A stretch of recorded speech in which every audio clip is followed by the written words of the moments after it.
السلام علیکم ورحمۃ اللہ وبرکاتہ، نحمدہ ونصلی علی رسولہ الکریم، اما بعد فاعوذ باللہ من الشیطان الرجیم، بسم اللہ الرحمن الرحیم، رب اشرح لی صدری ویسر لی امری واحلل عقدۃ من لسانی یفقہوا قولی۔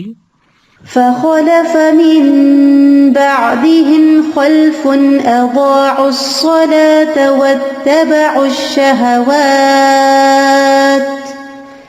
واتبعوا الشهوات فسوف يلقون غيا۔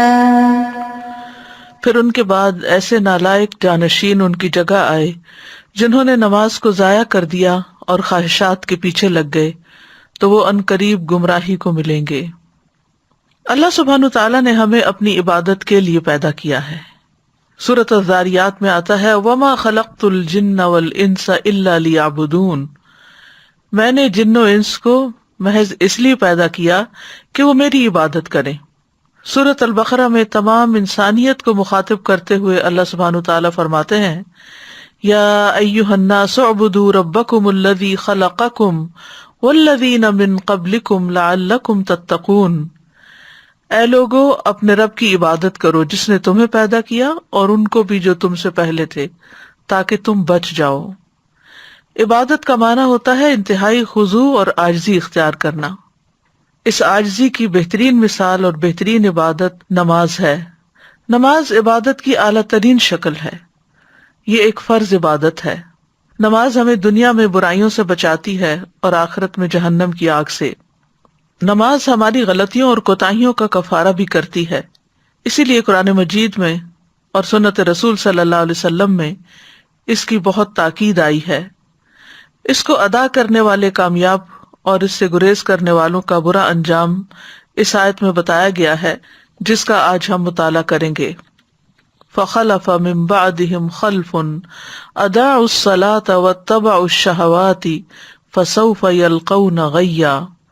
سورۃ مریم کی آیت نمبر 59 میں اللہ سبحانہ تعالیٰ فرماتے ہیں فَخَلَفَ مِن بَعْدِهِمْ خَلْفٌ، تو ان کے بعد ایسے لوگ جانشین ہوئے۔ عربی میں ایک خلف ہوتا ہے، ایک خلف ہوتا ہے۔ خلف کہتے ہیں برے جانشین کو اور خلف کہتے ہیں اچھے جانشین کو۔ یعنی سورۃ مریم میں اللہ سبحانہ تعالیٰ نے جن انبیاء کا ذکر کیا، ابراہیم علیہ السلام، موسیٰ علیہ السلام، اسماعیل علیہ السلام، ادریس علیہ السلام، ان سب کا ذکر کرنے کے بعد، ان کی تعریف کرنے کے بعد اللہ تعالیٰ فرماتے ہیں فَخَلَفَ مِن بَعْدِهِمْ خَلْفٌ، کہ ان قابل تعریف لوگوں کے بعد ایسے برے جانشین آئے کہ جن کی سب سے بڑی برائی کیا تھی، اضاعوا الصلاۃ، انہوں نے نماز ضائع کر دی، واتبعوا الشہوات، اور خواہشات کے پیچھے لگ گئے۔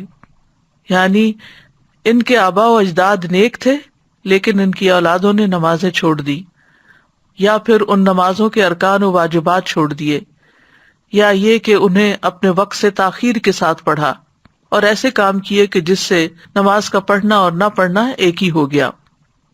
ناخلف لوگوں کی یہاں صفات بیان کی گئی ہیں، جیسا کہ نبی صلی اللہ علیہ وسلم نے بھی فرمایا کہ ان کے بعد کچھ ایسے لوگ آئیں گے کہ وہ ایسی باتیں کریں گے جن پر وہ عمل نہیں کریں گے، اور وہ ایسے عمل کریں گے جن کا انہیں حکم نہیں دیا جائے گا۔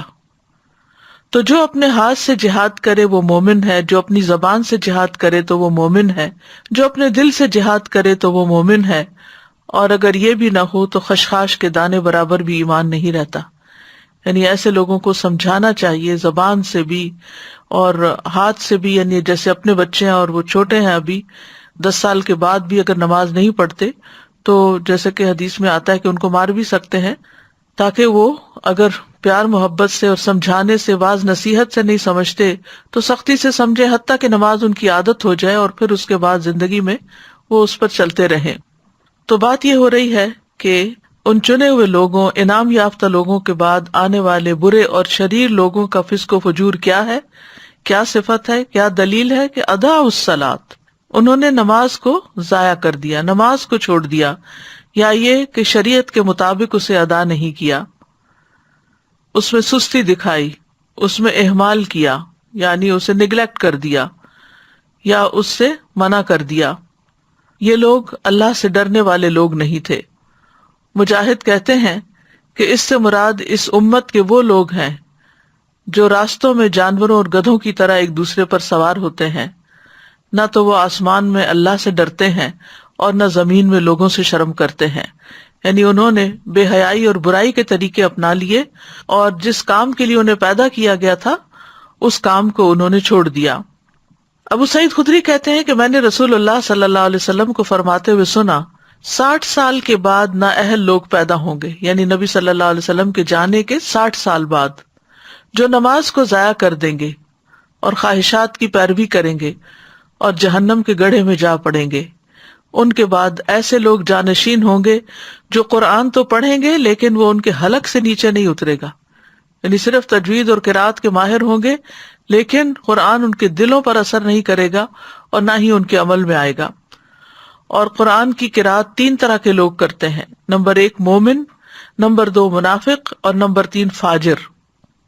ادا الصلاۃ، انہوں نے نماز کو ضائع کر دیا، یعنی ایک اہم فریضہ جو دین کا ستون ہے، جو ایمان کا معیار اور کسوٹی ہے اور جو رب العالمین سے اخلاص کا ثبوت دینے کا ذریعہ ہے، تو اس میں انہوں نے اپنی نمازیں ضائع کی، یعنی اہم فریضہ کو ادا نہیں کیا۔ تو بہت سے اہل علم یہ کہتے ہیں کہ یہاں اس سے مراد نماز پوری طرح چھوڑ دینا ہے، یعنی یہ وہ لوگ ہیں جو نمازیں چھوڑ دیتے ہیں۔ بعض اہل علم یہ کہتے ہیں کہ یہ وہ لوگ ہیں جو نمازوں کو اس کے آخری وقت تک مؤخر کر دیتے ہیں، یعنی پڑھ تو لیتے ہیں لیکن بے وقت کی پڑھتے ہیں۔ اور بعض کہتے ہیں کہ یہ وہ لوگ ہیں جو نمازوں کے اوقات ضائع کر دیتے ہیں، یعنی قضا کر کر کے پڑھتے ہیں۔ اور بعض نے یہ بھی کہا کہ یہ وہ لوگ ہیں جو ارکان اور واجبات کو ضائع کر دیتے ہیں، یعنی نماز کے سارے ارکان، شرائط وغیرہ پوری طرح ادا نہیں کرتے۔ حسن بصری کہتے ہیں کہ اس سے مراد وہ لوگ ہیں جنہوں نے مساجد کو بیکار اور خالی کر دیا اور کھیتی باڑی کو لازم کر لیا، یعنی دنیا کے کام کاج میں، دنیا کمانے میں ایسے مصروف ہوئے کہ نمازوں کو مسجد میں پڑھنے کی بجائے جہاں پڑھ سکے پڑھ لیا ورنہ نہ پڑھا۔ ابن مسعود اور ابراہیم کہتے ہیں کہ انہوں نے نماز کو اس کے وقت سے مؤخر کر دیا۔ سعید بن مسیب کہتے ہیں یہ وہ شخص ہے جو ظہر نہیں پڑھتا یہاں تک کہ عصر داخل ہو جاتی، عصر نہیں پڑھتا یہاں تک کہ سورج غروب ہو جاتا ہے۔ لوگوں نے ابن مسعود سے پوچھا کہ نماز کو ضائع کرنے کا مطلب کیا ہے، تو انہوں نے کہا اس سے مراد نماز کو اتنی دیر سے پڑھنا کہ وقت نکل جائے۔ تو ان لوگوں نے کہا ہم یہ سمجھتے تھے کہ نماز کو چھوڑ دینا اسے ترک کرنا ہے۔ تو انہوں نے کہا کہ اگر وہ نماز کو چھوڑ دیتے تو دین سے ہی نکل جاتے۔ نماز کو لیٹ کرنا بہرحال نفاق کی علامت ہے، جس کا حدیث میں بھی ذکر آیا ہے، اور سستی سے پڑھنا اور دکھاوے کی نماز پڑھنا اور اللہ کو کم یاد کرنا یہ منافقین کی نماز کی صفات ہیں۔ سورۃ النساء آیت 142 میں اللہ تعالیٰ فرماتے ہیں ان المنافقین یخادعون اللہ وہو خادعهم وَإِذَا قَامُوا إِلَى الصَّلَاةِ قَامُوا كُسَالَىٰ يُرَاءُونَ النَّاسَ وَلَا يَذْكُرُونَ اللَّهَ إِلَّا قَلِيلًا، بے شک منافق لوگ اللہ سے دھوکہ بازی کر رہے ہیں حالانکہ وہ انہیں دھوکہ دینے والا ہے، اور جب وہ نماز کے لیے کھڑے ہوتے ہیں تو سست ہو کر کھڑے ہوتے ہیں، یعنی شوق سے نہیں جاتے نماز کی طرف، خوشی سے نہیں جاتے، لوگوں کو دکھاوا کرتے ہیں اور اللہ کو بہت کم یاد کرتے ہیں۔ رسول اللہ صلی اللہ علیہ وسلم نے فرمایا یہ تو منافق کی نماز ہے، یہ تو منافق کی نماز ہے، یہ تو منافق کی نماز ہے، کہ سورج کو بیٹھے دیکھتا رہتا ہے، جب وہ شیطان کے 2 سینگوں کے درمیان ہوتا ہے، یعنی غروب ہونے کے قریب ہوتا ہے، تو کھڑا ہو کر 4 ٹھونگے مارنے لگ جاتا ہے، اس میں اللہ کا ذکر نہیں کرتا مگر بہت تھوڑا، یعنی اللہ کو یاد کرنے کی بجائے وہ ادھر ادھر کی باتیں سوچتا رہتا ہے، یا بس نماز کو سر سے اتارنے کی فکر کرتا ہے۔ رسول اللہ صلی اللہ علیہ وسلم نے یہ بھی فرمایا کہ بے شک منافقوں پر سب سے زیادہ بھاری نماز عشاء اور فجر کی نماز ہے، دونوں آرام کے وقت ہیں اور نیند کے وقت ہیں، اس لیے ایسے اوقات میں ان کو نماز پڑھنا اور مشکل لگتا ہے۔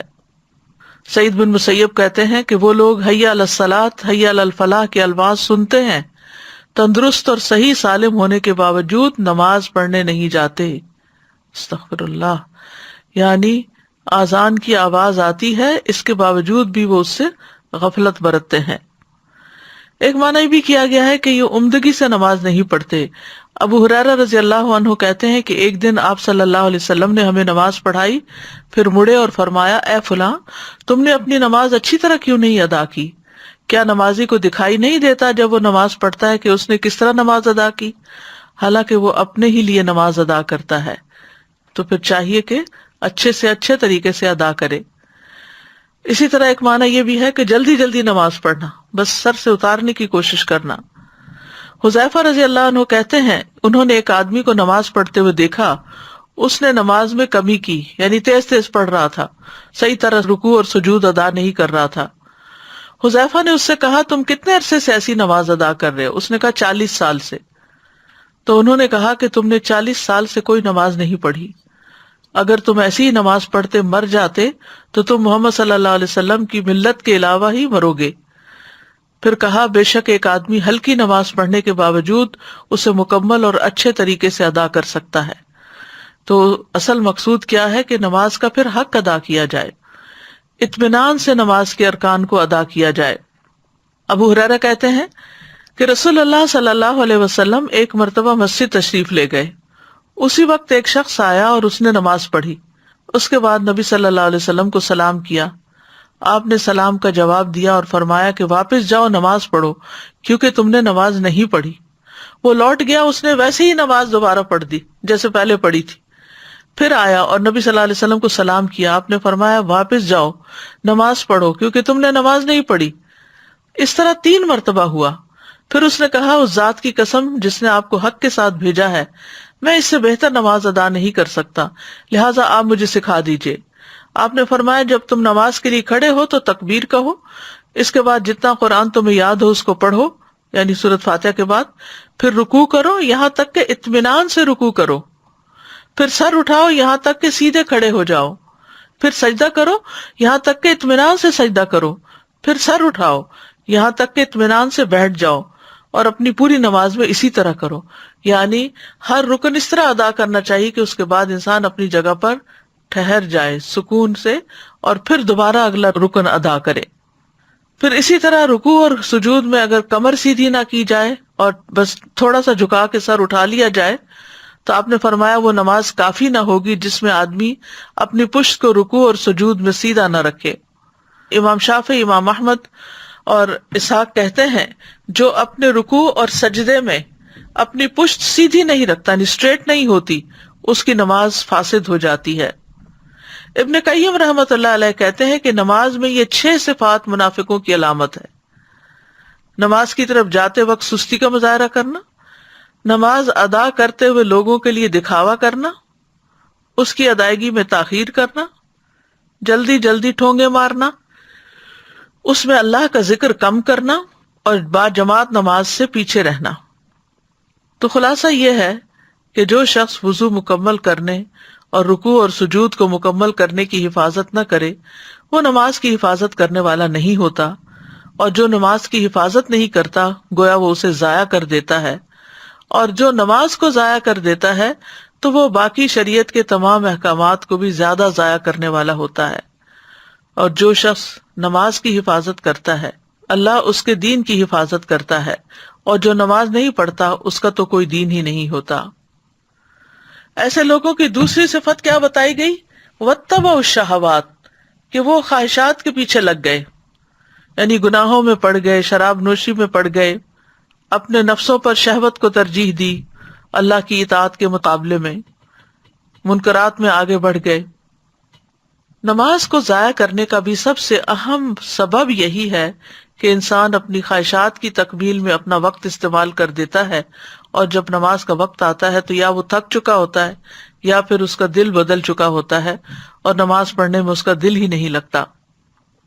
حضرت علی رضی اللہ عنہ سے اللہ تعالیٰ کے اس قول کے بارے میں مروی ہے کہ خواہشات کی پیروی کرنے والوں سے وہ لوگ مراد ہیں جو مضبوط محل بناتے ہیں، قابل توجہ سواریوں پر سوار ہوتے ہیں اور مشہور لباس پہنتے ہیں۔ یعنی یہ بیماریاں جو آج ہیں یہ آج کی نہیں ہیں، یہ حضرت علی رضی اللہ عنہ ہی کے دور کی ہیں، کہ انہوں نے کیا زبردست طریقے سے تشخیص کی کہ خواہشات کی پیروی کا مطلب کیا ہے، کہ بڑے بڑے گھر بنائے جائیں اور اپنی ساری صلاحیتیں انہی میں لگا دی جائیں، ایسی گاڑیوں پر بیٹھا جائے جو نوٹسیبل ہوں، ایسی سواریوں پہ بیٹھا جائے جو لوگوں کی نگاہ میں ہوں، لوگ اس پہ رشک کرتے ہوں، اور برانڈڈ لباس پہنے جائیں. یعنی ان کا پورا لائف سٹائل ہی دنیا کے پیچھے بھاگنے کا ہو جاتا ہے، اور عبادت کی طرف ان کی توجہ نہیں ہوتی، ان کا دل نہیں لگتا. تو خواہشات ان چیزوں کے متعلق ہوتی ہیں جو انسان کو پسند آتے ہیں کام، یا انسان جن کو کرنا چاہتا ہے، جن کے ساتھ وہ موافقت رکھتا ہے اور جن سے وہ بچتا نہیں ہے. صحیح حدیث میں ہے کہ جنت ناپسندیدہ چیزوں کے ساتھ گھری ہوئی ہے اور جہنم خواہشات کے ساتھ گھری ہوئی ہے. اس بارے میں ابو ہریرہ کہتے ہیں کہ رسول اللہ صلی اللہ علیہ وسلم نے فرمایا، جب اللہ عز و جل نے جنت کو پیدا کیا تو جبریل علیہ السلام سے کہا جا کر اسے دیکھ آؤ. چنانچہ جبریل علیہ السلام گئے اور دیکھا. واپس آ کر عرض کیا، یا رب و عزتک، اے میرے رب آپ کی عزت کی قسم، اس کے متعلق جو بھی سنے گا وہ اس میں داخل ہونا چاہے گا. پھر جنت کو ناپسندیدہ چیزوں سے ڈھانپ دیا گیا. پھر اللہ تعالیٰ نے فرمایا اسے دیکھ کر آؤ. چنانچہ وہ دوبارہ گئے اور اسے دیکھا. کہا، یا رب و عزتک، اے میرے رب آپ کی عزت کی قسم، مجھے اندیشہ ہے کہ اب اس میں کوئی داخل ہی نہیں ہو سکے گا. یعنی اتنا مشکل راستہ ہے. اور اسی طرح جب آگ کو پیدا کیا تو آپ نے جبریل علیہ السلام سے فرمایا کہ اے جبریل جہنم کو دیکھ کر آؤ. جب وہاں پہنچے تو آ کر کہنے لگے، یا رب و عزتک، اے رب آپ کی عزت کی قسم، جو اس کے متعلق سنے گا اس میں داخل ہونا نہیں چاہے گا. اللہ کے حکم پر اسے خواہشات سے ڈھانپ دیا گیا. پھر فرمایا، اے جبریل جا کر اسے دیکھ کر آؤ. وہ دیکھ کر آئے، دیکھا تو کہا، یا رب و عزتک، مجھے تو اندیشہ ہے اب کوئی آدمی اس میں داخل ہونے سے بچ نہ سکے گا. یعنی ایسا پھسلن کا راستہ ہے، ایسا خواہشات کا راستہ ہے کہ سب اسی طرف چل پڑیں گے. کیونکہ یہ انسان کے لیے ایک امتحان ہے، اس کے اندر خواہشات کی محبت خوشنما بنا دی گئی ہے، لہذا جو چیز انسان کو خوشنما لگتی ہے انسان اس کے پیچھے بھاگتا ہے. رسول اللہ صلی اللہ علیہ وسلم نے فرمایا، مجھے اپنی امت کے بارے میں 3 چیزوں کا ڈر ہے. بخیلی جس کی اطاعت کی جائے، یعنی انسان بخل کرے، یعنی دل میں بخل کا خیال آئے تو اس کی پیروی کرے. خواہش نفس جس کی پیروی کرے، یعنی کچھ اللہ کے راستے میں دینے کی بجائے اپنی خواہشات پر انسان خرچ کرنے لگے. اور گمراہ امام جو لوگوں کو مس لیڈ کریں اپنی خواہشات پرستی کی وجہ سے. پھر اسی طرح اپنی مرضی کی زندگی گزارنا، یہ بھی گمراہی کا راستہ ہے. اور آپ صلی اللہ علیہ وسلم نے اس کے بارے میں فرمایا، مجھے تمہارے متعلق ان گمراہ کن خواہشات سے سب سے زیادہ اندیشہ ہے جن کا تعلق پیٹ اور شرمگاہ سے ہوتا ہے، اور اپنی مرضی پر چلنے کی گمراہی کا بھی اندیشہ ہے. اپنی مرضی پہ چلنے کی گمراہی یعنی جو دل میں آئے گا وہ کریں گے. اگر دیکھا جائے تو خواہش کی شدت جو ہے وہ ہر برائی کی جڑ ہے. قرآن مجید میں یہ جو آتا ہے وہ احضرت الانفس الشح، تو شح کا معنی یہ کیا گیا ہے کہ کسی چیز میں شدید خواہش رکھنا اور اس کی حرص کرنا. اور یہی شح جو ہے یہ انسان کو پھر بہت سی برائیوں پر آمادہ کرتی ہے، خون ریزی پر، محرمات کو حلال سمجھنے پر. اسی طرح یہ ہے کہ خواہش پرستی جو ہے یہ غفلت کا ذریعہ ہے. آپ نے فرمایا کہ میں تمہارے فقر سے نہیں ڈرتا، لیکن اس بات سے ڈرتا ہوں کہ دنیا تم پر کشادہ کر دی جائے گی جیسے پہلے لوگوں پہ کی گئی تھی، تو تم ایک دوسرے سے آگے بڑھنے لگو گے جس طرح وہ ایک دوسرے سے آگے بڑھنے لگے، اور وہ تمہیں غافل کر دے جس طرح ان لوگوں کو غافل کر دیا تھا. خواہش پرستی سے انسان اللہ کے ذکر سے غافل ہو جاتا ہے. اللہ تعالیٰ فرماتے ہیں، یا ایھا الذین آمنوا لا تلھکم اموالکم ولا اولادکم عن ذکر اللہ. اے ایمان والو، تمہیں اموال اور تمہاری اولاد اللہ کی یاد سے غافل نہ کریں، اور جو ایسا کریں گے وہی خسارہ اٹھانے والے ہیں. یعنی انسان کی عام طور پر خواہش مال کی ہوتی ہے، اولاد کی ہوتی ہے، پھر آگے جا کر انسان ان چیزوں میں اتنا محو ہو جاتا ہے، اتنا ان سے راضی ہو جاتا ہے کہ اللہ کی یاد سے ہی غافل ہو جاتا ہے. یعنی ان چیزوں کے نہ ہونے پر جس طرح وہ رب کو پکارتا تھا، ان کے ملنے کے بعد وہ رب کو اس طرح نہیں پکارتا. تو جب انسان خواہشات کی پیروی کرنے لگتا ہے تو وہ فرائض سے غافل ہو جاتا ہے. اور پھر خواہش پرستی ایسی چیز ہے کہ جو اللہ سبحانہ وتعالیٰ کے احکامات کو بوجھ بنا کے رکھ دیتی ہے. عبداللہ ابن عمر کہتے ہیں، میں نے نبی صلی اللہ علیہ وسلم کو فرماتے ہوئے سنا، کتنے ہی لوگ ایسے ہیں جو اپنی خواہش نفس کو پورا کرنے میں لگ جاتے ہیں، یعنی پھر مراد یہ ہے کہ اپنے فرائض کو بھول جاتے ہیں، اپنی ذمہ داریاں بھول جاتے ہیں. ان کے لیے قیامت کے دن جہنم کے سوا کچھ نہ ہوگا. لیکن جو شخص خواہش پر نماز کو ترجیح دے تو اس کی فضیلت بھی بیان کی گئی ہے۔ حدیث میں آتا ہے اللہ تعالیٰ 3 قسم کے آدمیوں سے محبت کرتا ہے، ان پہ ہنستا ہے، ان سے خوش ہوتا ہے۔ ان میں سے ایک وہ جس کی بیوی خوبصورت ہو، اس کے پاس بہترین نرم بستر ہو، لیکن پھر بھی وہ قیام کرنے کے لیے رات کو کھڑا ہو جاتا ہے، یعنی خواہشات چھوڑ کر اللہ کے حضور کھڑا ہو جاتا ہے۔ اللہ تعالیٰ کہتے ہیں میرے بندے نے اپنی شہوت کو ترک کر دیا اور میرا ذکر کر رہا ہے، مجھ سے سرگوشی کر رہا ہے، اگر یہ چاہتا تو سو بھی سکتا تھا۔ تو ان کا انجام کیا بتایا گیا؟ فَسَوْفَ يَلْقَوْنَ غَيًّا، تو عنقریب یہ بھٹک جائیں گے، یعنی نمازوں کو ضائع کرنے والے، خواہشات کی پیروی کرنے والے آخرت میں خسارے اور شر کا سامنا کریں گے، کیونکہ دنیا میں یہ گمراہ ہو گئے اور صراط مستقیم سے بھٹک گئے۔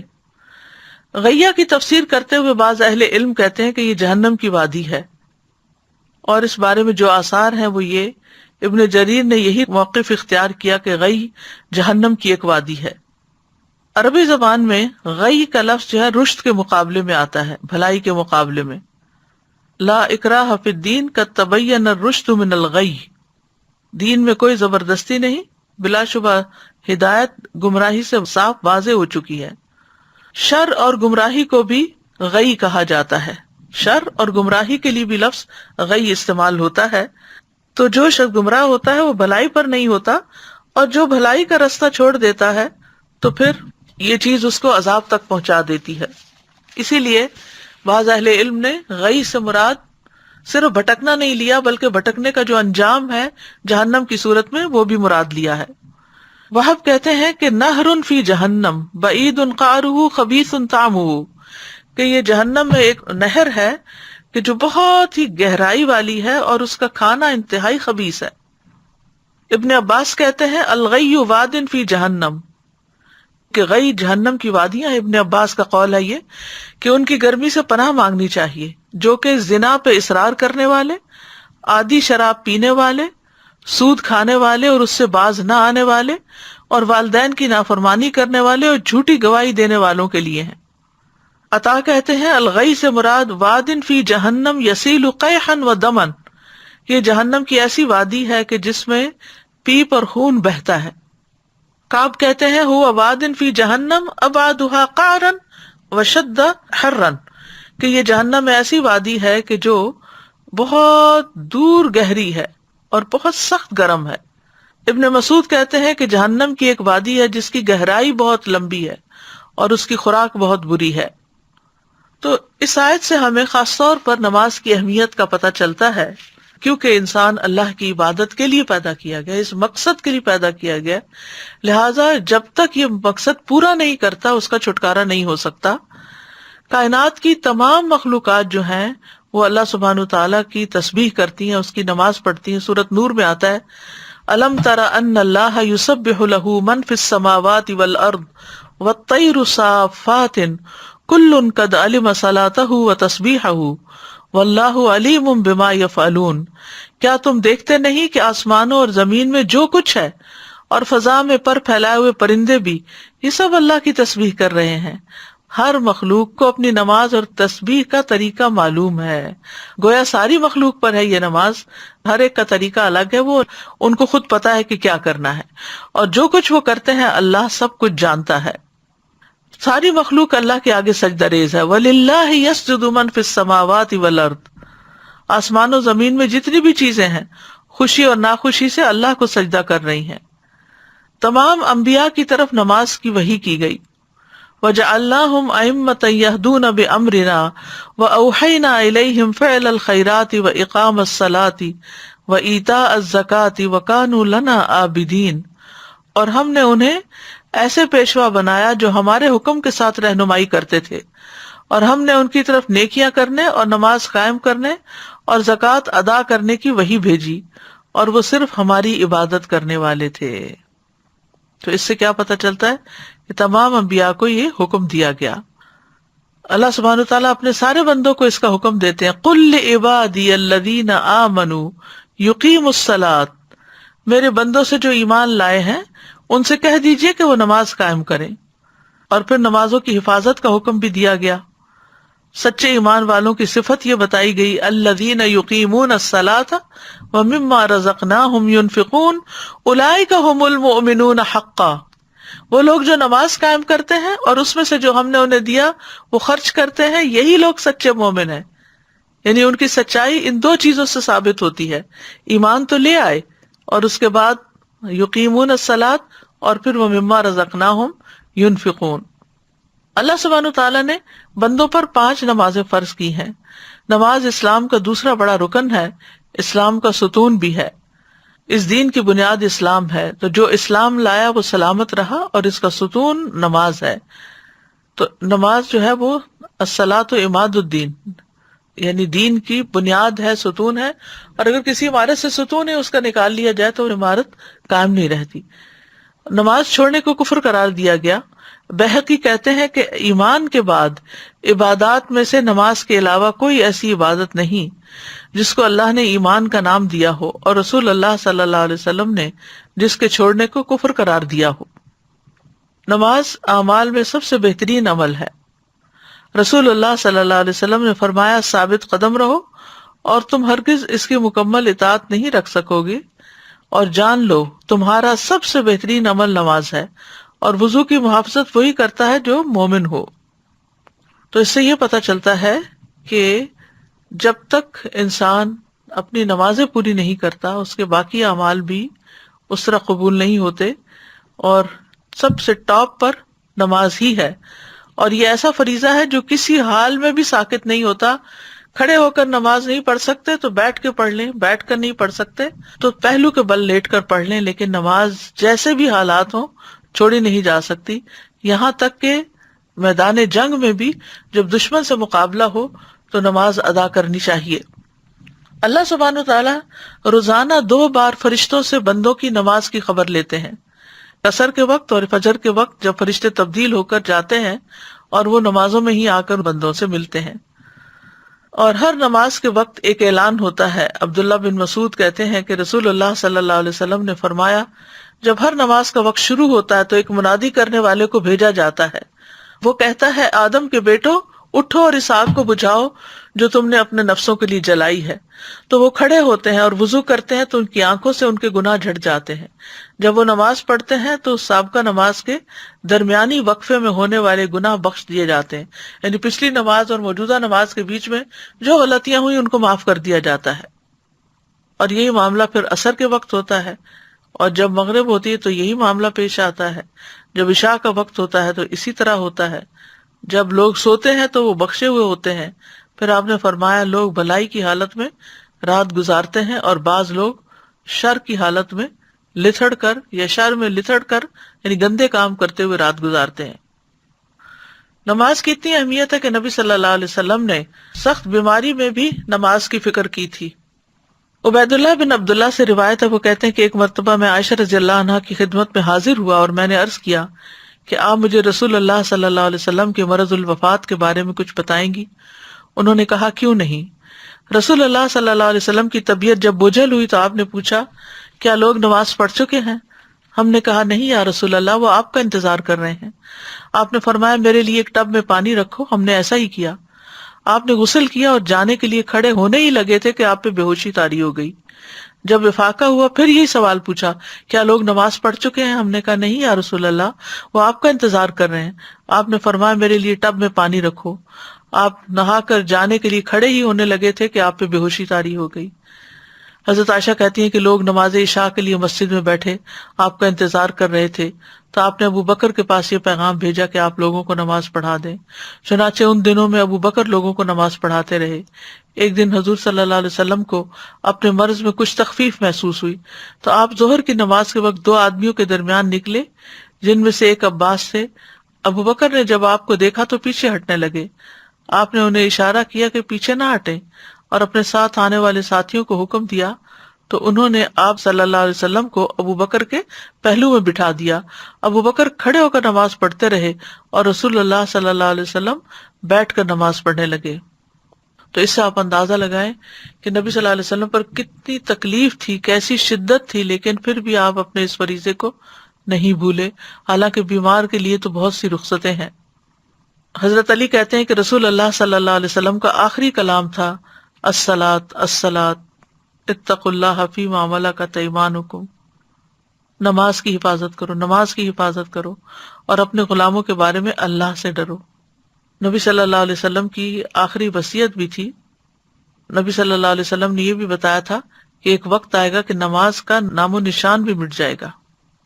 آپ نے فرمایا کپڑے کے بیل بوٹوں کی طرح اسلام مٹتا جائے گا، حتیٰ کہ انہیں یہ بھی معلوم نہ ہوگا کہ نماز، روزہ، قربانی اور صدقہ کیا ہوتے ہیں۔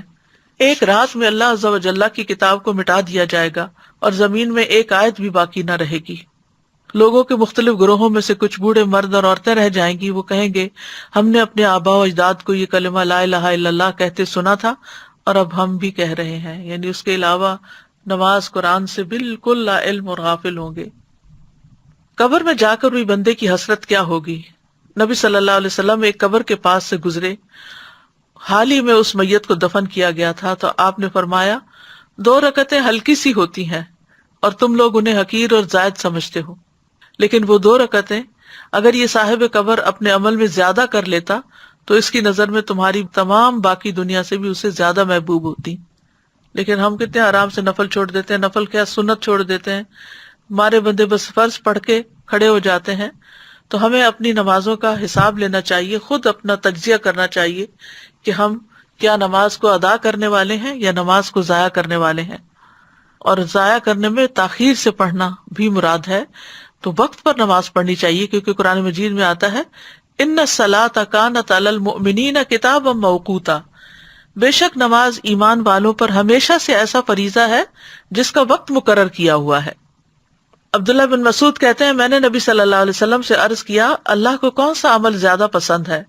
آپ نے فرمایا نماز کو اس کے وقت پر ادا کرنا، یعنی جب ٹائم داخل ہو جائے تو پھر نماز کی طرف دوڑیں، اور جو نماز کو وقت پر ادا کرے گا، پابندی سے ادا کرے گا، اللہ تعالیٰ کا اس سے کیا وعدہ ہے، اللہ تعالیٰ اس کو جنت میں داخل کرے گا۔ عبداللہ بن مسعود کہتے ہیں کہ رسول اللہ صلی اللہ علیہ وسلم ہر نماز اس کے وقت پر پڑھتے تھے، مگر مزدلفہ اور عرفہ میں جمع کیا کرتے تھے۔ نبی صلی اللہ علیہ وسلم نے اس کی بہت تلقین بھی کی ہے اور مؤخر کرنے کی مذمت بھی کی ہے۔ صحابہ کے بارے میں آتا ہے کہ نمازوں کو ضائع ہوتے دیکھ کر وہ روتے تھے۔ امام زہری کہتے ہیں میں دمشق میں انس بن مالک کی خدمت میں گیا، آپ اس وقت رو رہے تھے۔ میں نے عرض کیا آپ کیوں رو رہے ہیں؟ تو انہوں نے فرمایا اب میں اس نماز کے علاوہ نبی صلی اللہ علیہ وسلم کے دور کی کوئی چیز نہیں پاتا، کیونکہ آپ نے تو انسانوں کی تعمیر کی تھی اور انسانوں کو اخلاق سکھائے تھے، طرز عمل اور معاملہ سب کچھ، لیکن آپ ان کے اندر تو نہیں رہے تھے۔ کچھ عرصے کے بعد آپ فوت ہو گئے تھے، یعنی اس وقت ان کے پاس دنیاوی مال و اسباب نہیں تھے، یہی عبادتیں تھیں، اخلاق تھے، اچھے معاملات تھے، اچھی ڈیلنگز تھی۔ تو بعد میں وہ کہتے ہیں کہ میں نبی صلی اللہ علیہ وسلم کے دور کی اب کوئی چیز نہیں پاتا سوائے نماز کے، اور اب اس نماز کو بھی ضائع کر دیا گیا ہے، یعنی تاخیر سے پڑھنے کی وجہ سے۔ تو اگر انسان نماز پڑھتا ہے تو اس کو اللہ کی رحمت بھی ملتی ہے، کامیابی بھی ملتی ہے۔ قد افلح المؤمنون الذین هم فی صلاتهم خاشعون، سورۃ النور میں آتا ہے وَأَقِیمُوا الصَّلَاةَ وَآتُوا الزَّکَاةَ وَأَطِیعُوا الرَّسُولَ لَعَلَّکُمْ تُرْحَمُونَ، اور نماز قائم کرو اور زکوٰۃ ادا کرو اور رسول کا حکم مانو تاکہ تم رحم کیے جاؤ۔ نبی صلی اللہ علیہ وسلم نے فرمایا جب تم میں سے کوئی آدمی نماز کے لیے کھڑا ہوتا ہے تو اللہ کی رحمت اس کی طرف متوجہ ہو جاتی ہے۔ اسی لیے آپ کو جب کوئی پریشانی ہوتی تھی آپ فوراً نماز کی طرف لپکتے تھے۔ جو شخص نماز کے بعد اپنی جائے نماز پر بیٹھا رہتا ہے تو فرشتے اس پر صلات پڑھتے رہتے ہیں، اور فرشتوں کی ان پر صلات یہ ہے اللہم اغفر لہ اللہم ارحمہ اللہم اغفر لہ اللہم ارحمہ، اے اللہ اسے بخش دے، اے اللہ اس پر رحم فرما۔ اگر وہ آگے بیٹھ کر اگلی صف میں نماز کا انتظار کرے تو فرشتے بھی اس پر صلات بھیجتے ہیں، اور ان کی صلات کیا ہے اللہم اغفر لہ اللہم ارحمہ۔ پھر یہ کہ نماز پڑھنے سے خوف اور غم سے نجات ملتی ہے، پھر اللہ کی مدد آتی ہے۔ اسی لیے تمام انبیاء جب کوئی مسئلہ درپیش ہوتا تھا تو نماز پڑھنے لگتے تھے، یعنی نفل نماز، پھر اللہ کی حفاظت ملتی ہے۔ آپ نے فرمایا من صلی الصبح فہو فی ذمۃ اللہ، جو صبح کی نماز پڑھتا ہے وہ اللہ کے ذمے میں ہے، یعنی اللہ تعالیٰ کی اس کو حفاظت حاصل ہوگی۔ نماز صحت اور تندرستی کا سبب بھی ہے، حشاش بشاش ہونا اور خوش مزاجی نماز ہی سے حاصل ہوتی ہے۔ ابن القیم کہتے ہیں اللہ کا ذکر کرنا، اس کی طرف متوجہ ہونا، اس کی طرف رجوع کرنا اور مدد لینے کے لیے جانا، نماز کی طرف جانا۔ کتنے ہی ان میں سے ایسے بیمار ہیں جنہیں شفا دے دی گئی اور کتنے ہی بیماروں کو عافیت دے دی گئی۔ یعنی نماز کا ایک فائدہ کیا ہوا کہ نماز پڑھنے سے وہ بیماری نہیں ہوئے۔ ظاہر وضو کر کے انسان سارے جراثیم سے پاک ہوتا ہے، پھر نماز ادا کرتا ہے، وہ ایک ایکسرسائز بھی ہے، اس میں اللہ کا ذکر بھی ہے، وہ ایک روحانی ٹانک بھی ہے۔ تو جو بیمار تھے ان کو شفا ہو گئی اور کتنے ہی بیماروں کو عافیت دے دی گئی، یعنی وہ اس مصیبت سے بچ گئے۔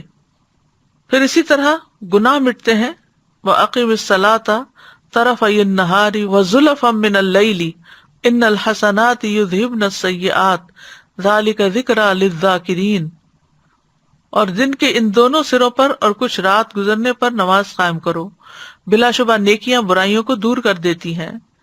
یہ ایک یاد دہانی ہے یاد کرنے والوں کے لیے۔ پھر اسی طرح گناہوں کا دھل جانا، گناہوں کا جھڑنا، اور پھر برائی اور بے حیائی سے حفاظت ملنا۔ قرآن مجید میں آتا ہے ان الصلاۃ تنہی عن الفحشاء والمنکر، کہ بے شک نماز بے حیائی اور برائی سے روکتی ہے۔ حدیث میں اس کو نور کہا گیا ہے، الصلاۃ نور۔ اس سے نفس کا تزکیہ ہوتا ہے، بندے کو حفاظت کا ایک مضبوط قلعہ مل جاتا ہے، دل اور اعضاء گناہ کرنے سے محفوظ ہو جاتے ہیں، اس سے اللہ کی قربت حاصل ہوتی ہے، برائیاں دور ہوتی ہیں، گناہوں سے روک دیا جاتا ہے، پھر غیر اخلاقی بیماریوں سے بچا جا سکتا ہے، بری صفات اس سے ختم ہوتی ہیں، فتنوں کا کفارہ ہوتا ہے، آخرت میں نمازوں پر ڈھیروں اجر ملے گا، اللہ تعالیٰ نماز پڑھنے والوں کا اجر ضائع نہیں کرے گا۔ والذین یمسکون بالکتاب واقاموا الصلاۃ انا لا نضیع اجر المصلحین، اور جو لوگ کتاب کو مضبوطی سے پکڑتے ہیں اور انہوں نے نماز قائم کی، یقیناً ہم اصلاح کرنے والوں کا اجر ضائع نہیں کیا کرتے۔ تو اس سے کیا پتہ چلتا ہے کہ جو کتاب کو تھامے رکھے اور نماز ادا کرے تو دنیا میں بھی فائدہ ہوگا اور ان کا اجر بھی ضائع نہ ہوگا۔ پھر جہنم اور منافقت سے برات ہے، پھر یہ کہ قبر میں حفاظت کے لیے نماز آ جاتی ہے سر کی طرف سے، پھر اسی طرح قیامت کے دن چمکدار نور ملے گا۔ رسول اللہ صلی اللہ علیہ وسلم نے فرمایا جو لوگ اندھیروں میں مسجدوں کی طرف جاتے ہیں اللہ ان کے لیے قیامت کے دن چمکدار نور کے ساتھ روشنی کرے گا۔ پھر فرمایا اندھیرے میں مسجد جانے والوں کو قیامت کے دن مکمل نور کی خوشخبری دے دو، یہ قیامت کے دن آنکھیں ٹھنڈی کرنے کا باعث بھی ہوگا۔ سجدے اور وضو کی وجہ سے اعضاء چمک رہے ہوں گے نمازیوں کے۔ قیامت کے دن برہان اور نجات کا ذریعہ ہے۔ نبی صلی اللہ علیہ وسلم کی ملاقات اور آپ کی صحبت چاہے قیامت کے دن تو کثرت سجود کا آپ نے حکم دیا۔ سجدے کے نشانات پر آگ حرام ہے، نمازی کو جنت میں داخل کرنا اللہ پر حق ہے، نماز جنت میں لے جانے کا باعث ہے، کثرت نماز جنت میں پہلے داخل کرانے کا باعث ہے۔ قزاع قبیلے کے 2 آدمی تھے اور ان میں سے ایک اللہ کے راستے میں مارا گیا اور ایک سال کے بعد فوت ہوا۔